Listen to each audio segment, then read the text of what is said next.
Let's give the people what they want.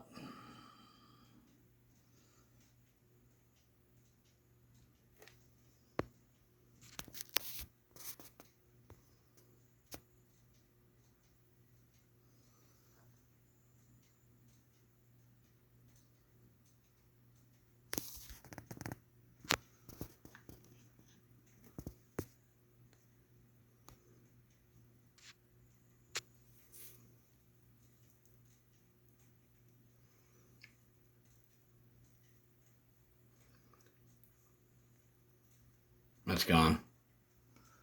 It flew right past me. Good.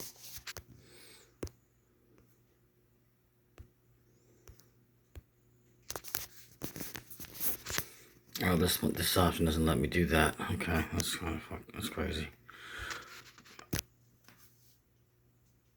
This is not easy to get this in the frame because it's moving right past me.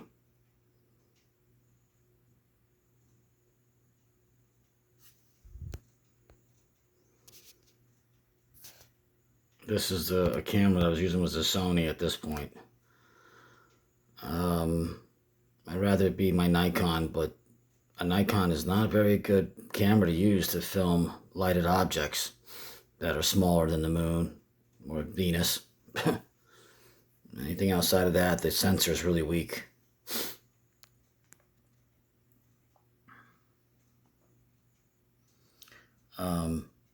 These are beautiful things to see. Let me tell you, they're gorgeous. They fly right by you sometimes at night, but at least they do for me. There's no helicopters that chase these things. There's no helicopter comes out afterwards. I've waited. These things fly undetected right over me. And they've done that for a long time. A long, long time.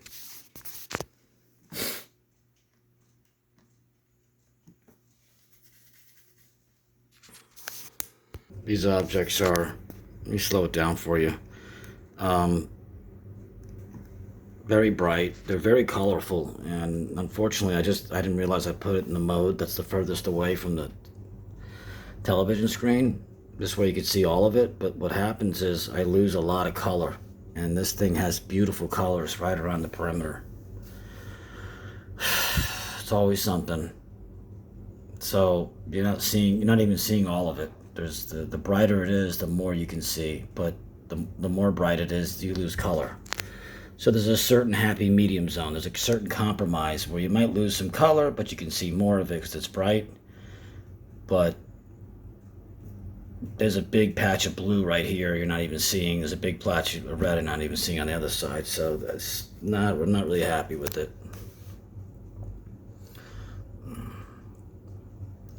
Very hard to keep these in frame, like I said before, is because they're moving. They like to shape shift into human form, or at least attempt to. You can have legs and arms, and they create a head from the blackness of space. So they're doing a couple different things. Like, if you just take a look at this, here's your space-time. It's very grainy. That's because of this is high definition, but it's just these things are far away. So it's collapsing this part here of space-time, which is back here. It's pushing it forward. You see there's a gravity well here. So these objects are doing things that we can't comprehend, and that's because they have mastered gravity. So this whole thing that's going on with this is this entity is in its own world, really. It's in its own universe that's popping into our reality, because our gravity has no effect on this whatsoever. Zero. And it's cracking, as you can see, it's cracking the actual space-time pixels in a simulation. It's just breaking right into it through the screen. It's just it's crazy.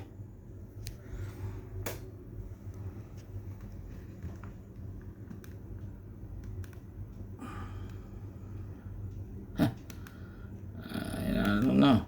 It's just weird stuff. Really weird. And they're massive. They're really high up there. They're big. And if I can zoom in, most of the time they don't let you get this close. But lately they've been getting closer to me, to where I can actually see a lot more detail what's going on.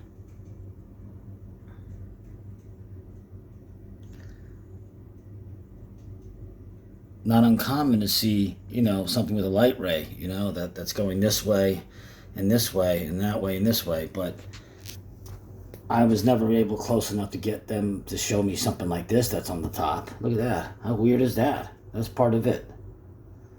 This is part of it. And to me, yeah, these things are like flat two-dimensional objects, but on certain aspects they look like cubes, they look like circles, they can be flat. See?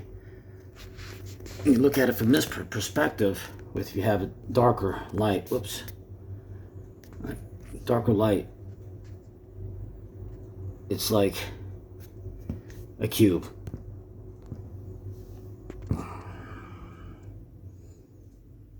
That's all I can say. So they have something here, right?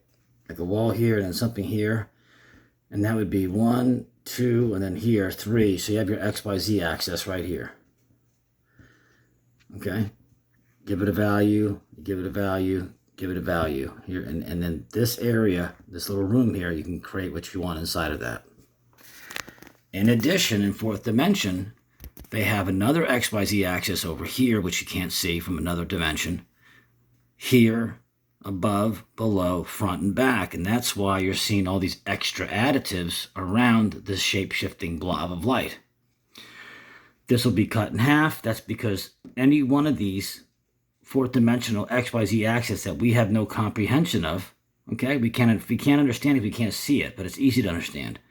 They're coming in, doing whatever they want to this one XYZ axis in the center, okay? And all the decorations are just their aspect of throwing things from their other XYZ axes in there. We're still not seeing the full picture from these guys.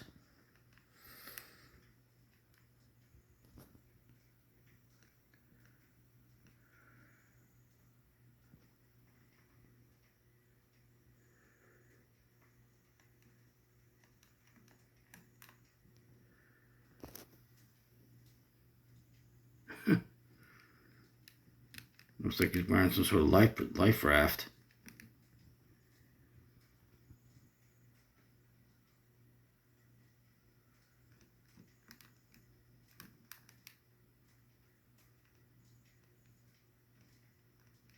So here's what's interesting. I took a picture of this, like a standstill. Not really. I had a video of it, actually, and I showed it. Where if there's stars that go out west, and when they're out of like your sight, so they think, unless it's a crazy person that jumps on a ladder real quick and pulls them back into the reality, many stars seem to unravel themselves, right, and or be escorted away by two UFOs to another location. Yes, it's the truth. It's the craziest thing. I have pictures. I've showed people videos of this. And I caught one that was doing the exact same thing this was. Is like it broke apart and there was all these other extra pieces to it. And it's like, what is going on here? We're not seeing the full picture. I promise you that. And another thing is, a lot of times there's always, some orbs or something like that around. Where did that come from? Man, look at all this. Separate XYZ, separate XYZ, separate XYZ, separate XYZ, another XYZ up there. It's all something that's not really possible in a 3D reality.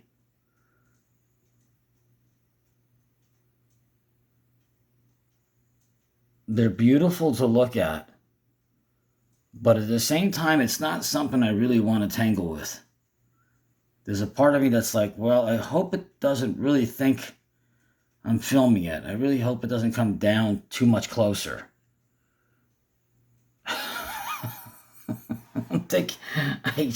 I'm sorry to tell you that does run through my mind with these type of things because they're so unpredictable.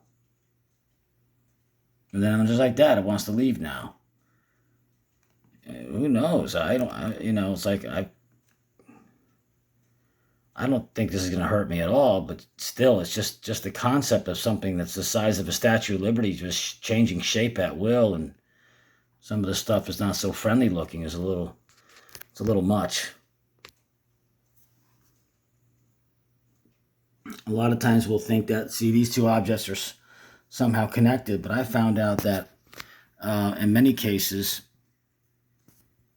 when these objects are shape-shifting, is that these are actually still connected. They're just, again, they're crystallizing some sort of space-time to where they're still actually connected, but it looks like they're not. But they love to form statues and images of humans, really. I see that so often. It'll be like some machine that's really weird, but then they'll show some sort of dimensional aspect of humanity. So here you've got like this really interesting good versus evil thing. Now this big black machine that it was a part of, this dark machine over here, grabs this, looks like a girl with with shoes on or something and hair, and she was getting pulled away.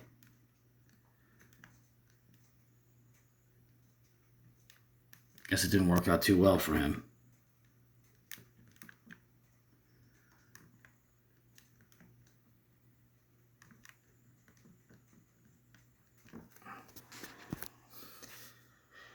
But I used the wrong setting. I'm not sure if I'm going to go back and redo this again, so I'm kind of tired. But I wanted to show the rest of these videos. They've been flying past me a lot lately. It goes by very quickly. Vicky's waving bye. Bye-bye. See you later.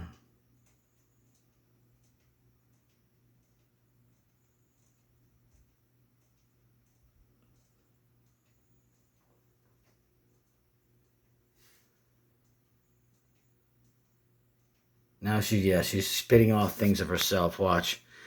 This is dematerializing. So what she's doing now, this is really great. She's spitting off all these molecules, all these atoms or particles. She's minimizing herself to a certain level. They're all getting spit out. Things are getting broken up now because she's ready to leave. That I did learn.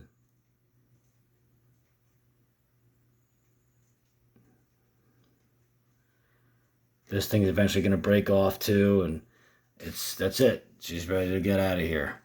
Their visit's over. They flew over my house, or my head, and now they're done with their mission. The real interesting part is we always talk about, where's the pilot? You tell me where the pilot is in here. Oh, I think it's over here, Mike. Well, that's going to change. That's going to disappear. So where is it now? Oh, it's right here. I think that's going to go away too. There's nothing stationary here. There's rotation, there's counter rotation, there's back, there's forward, there's left, there's right, there's look at this, look at that. Wow, look, I'm here. I mean, this is like ADD on crack. It's ridiculous. Okay? There is no pilot. It's a force that is outside, that's encompassing the directional behavior of this entity. Okay? And we can't see these forces because they're fourth dimensional or fifth or sixth, whatever. Let's just say they're greater than ours, right?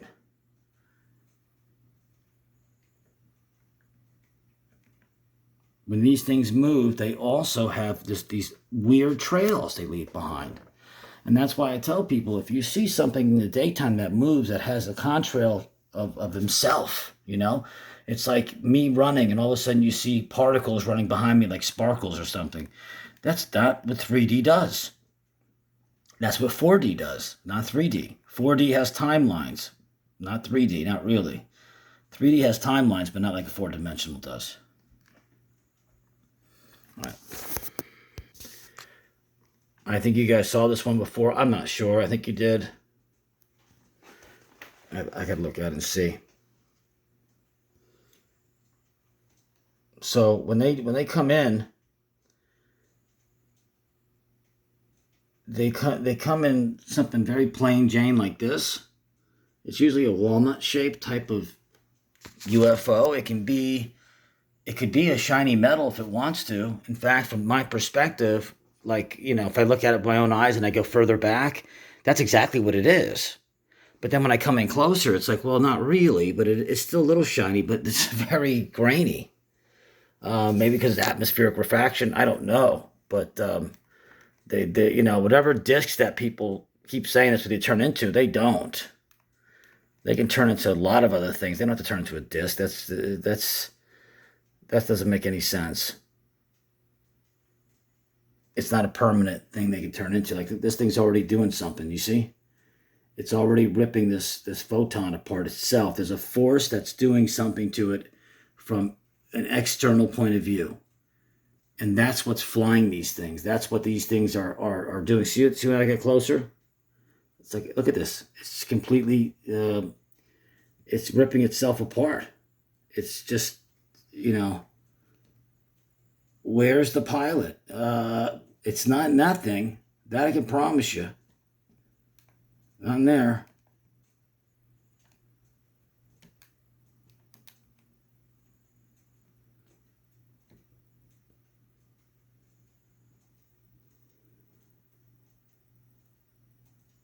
I'm showing you up close so the lighting's a little bit better, so you don't miss some of the detail on this thing.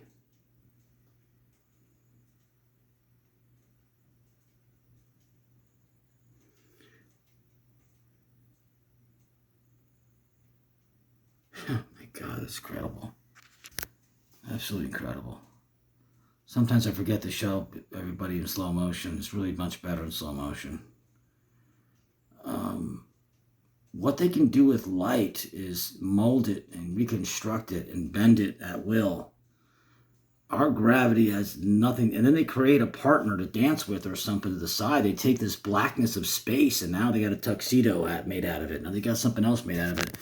They're able to take the environment of the vacuum of space-time, which I get is a simulation anyways, but they're able to mold it and crystallize it into whatever formation they want from an exterior point of view. Let's just pause this for a second. I mean, you got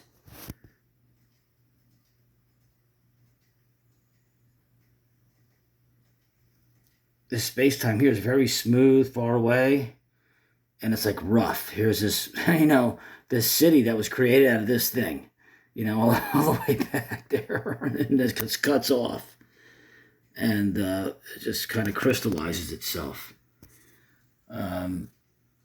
And again, you can see a snake-like pattern go all the way back like this. It's like it's kind of terrifying because it's so close to me sometimes, and at the same time, it's really beautiful. It's really exceptional. It's beautiful. This is what makes, the sacrifice worthwhile. And this is stuff the military has, but they're never going to show you their stuff. Because they've lied about so many things, and the disclosure they did is not really a good disclosure. I don't think it is. They showed you one object in the middle of the screen that doesn't make any turns or bends or moves. I think if I would have sent that footage on my channel, people would say that sucked. So I don't know what all the hoopla is about. Like that Jeremy Corbell is about to have an orgasm over it. It's like, really, dude? You serious? Plus, I think he likes Bob. I think he likes Bob Lazar. He's got some man crush on him or something. I don't know.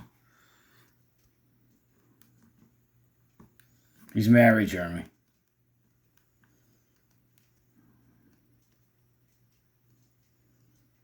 Okay, I guess that's it. I left already.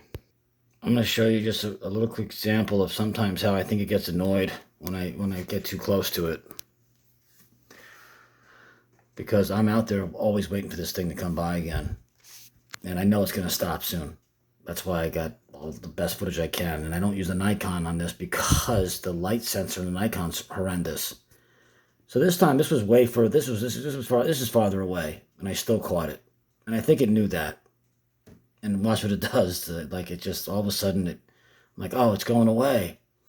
So I'm trying to follow it, and then all of a sudden it scared me for a quick second. Watch. It does something like it poofs out and all these other things pop up. Watch.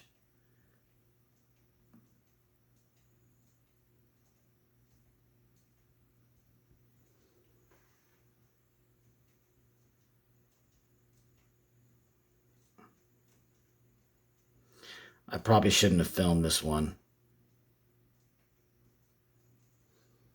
I probably shouldn't have. It'll get over it. It's a little mad, big deal.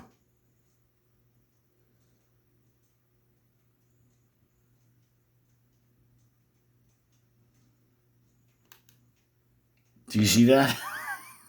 What the hell was this? I think I've showed you guys this one before.